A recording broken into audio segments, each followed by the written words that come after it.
Hi, hello, Vanakkam. Welcome to our channel Cookiee Tamizha. இன்னைக்கு நம்ம வீடியோல பார்க்க போற ரெசிபி இட்லி தோசைக்கெல்லாம் ரொம்ப காம்பினேஷனா இருக்கக்கூடிய வெங்காய சட்னி. எப்படி செய்யறதுன்னு பார்க்கறதுக்கு வாங்க வீடியோக்குள்ள போலாம்.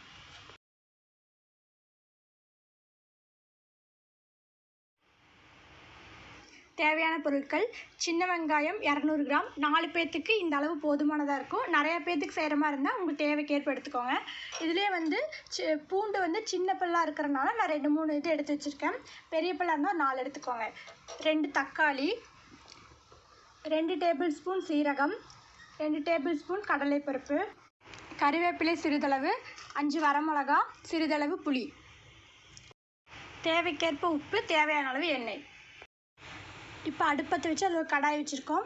இதில் ஒரு 2 டேபிள் ஸ்பூன் போல் எண்ணெய் கடலை ஊற்றிருக்கோம். இந்த எண்ணெய் காஞ்சோன்னா 2 டேபிள் ஸ்பூன் கடலைப்பருப்பு, 2 டேபிள் ஸ்பூன் சீரகம், இந்த ரெண்டையும் வந்து இதில் போட்டுடலாம்.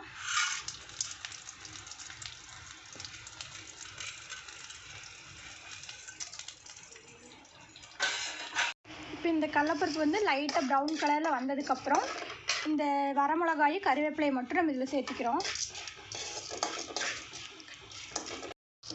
இப்போ லைட் ப்ரௌன் கலர் ஆகிடுச்சு. இதில் கறிவேப்பிலையும் வரமிளகாயும் போட்டுடலாம். இப்போ இது வந்து ப்ரௌன் கலர் ஆகி நல்லா வணங்கிருச்சு. இப்போ இதை வந்து நம்ம தனியாக எடுத்து வச்சுக்கலாம். இந்த கடலைப்பருப்பு, வரமிளகா, கறிவேப்பிலை, சீரகம் போட்டதை தனியாக எடுத்து வச்சாச்சு. இப்போ அதே எண்ணெயில் சின்ன வெங்காயத்தையும் வெள்ளை பூண்டையும் நம்ம இதிலே போட்டுக்கலாம். போட்டு நல்லா ஒரு கண்ணாடி மாதிரி ஆகும், அது வரைக்கும் நம்ம நல்லா வணக்கிக்கலாம். நீங்கள் பெரிய வெங்காயம் வேணுங்கிறவங்க போட்டுக்கலாம். ஆனால் சின்ன வெங்காயம் போட்டால் தான் உடம்புக்கும் நல்லது, சட்னியும் நல்லா டேஸ்ட்டாக இருக்கும். அதனால் நாங்கள் சின்ன வெங்காயம் போட்டிருக்கோம். இது இல்லாத பட்சத்துக்கு நீங்கள் பெரிய வெங்காயம் போட்டுக்கோங்க. இப்போ இந்த வெங்காயம் ஒரு பாதி வதங்கினதுக்கப்புறமா நம்ம எடுத்து வச்சுருக்க இந்த 2 தக்காளியையும் நம்ம போட்டுக்கலாம். இதையும் போட்டு நல்லா வதக்கிக்கலாம். இப்போ இந்த தக்காளியும் வெங்காயம் எல்லாமே நல்லா வதங்கிடுச்சு. இப்போ இந்த ஸ்டேஜில் நம்ம எடுத்து வச்சுருக்க இந்த புளியையும் போட்டு ஒரு டைம் சும்மா வதக்கிக்கலாம்.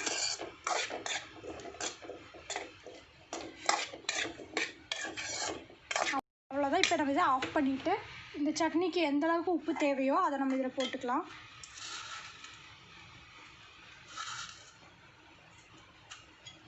இது நல்லா ஆட்டும். ஆறுனதுக்கப்புறமா நம்ம முதல்ல எடுத்து வச்சுருந்தோம் அந்த கடலைப்பருப்பு, வரமிளகா அது கூட சேர்த்து அரைச்சோம்னா வெங்காய சட்னி ரெடி. அப்புறம் வதக்கி வச்ச வெங்காயம், தக்காளி எல்லாம் நல்லா ஆறிடுச்சு. இப்போ இதை நம்ம மிக்சியில் போட்டு நல்லா நைஸாக அரைச்சிக்கலாம். அரைச்சிட்டு எப்படி இருக்குன்னு காட்டுறோம். இப்போ சட்னி ரெடி ஆச்சு. இது வந்து ஒரு பவுலில் சர்வ் பண்ணிக்கலாம். இப்போ சுவையான வெங்காய சட்னி ரெடி. இது இட்லி தோசைக்கெல்லாம் ரொம்ப டேஸ்ட்டாக இருக்கும்.